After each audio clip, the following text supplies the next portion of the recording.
Hey guys, and welcome back to this channel. In this video I'll be showing you guys how you can create this like fake scenery video edit on CapCut PC. So find like a photo of like a window and go to mask and select rectangle and select invert, which is here, and kind of like adjust it to the photo a little bit,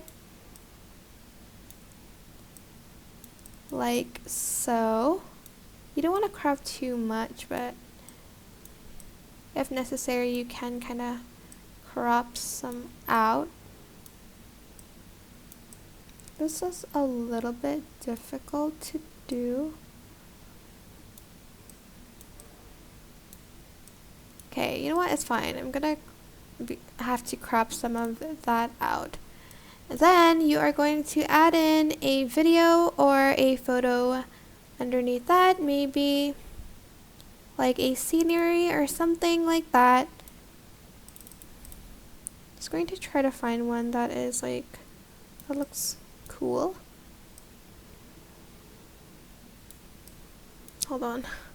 Oops, why is the snow on top of that?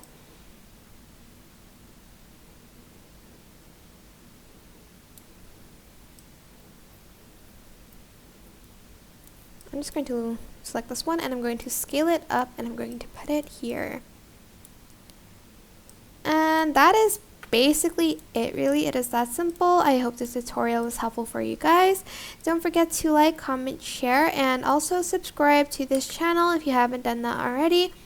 If you have any questions, just leave it in the comment section down below and I'll try my best to answer them all for you guys. Thank you so much for watching. Bye!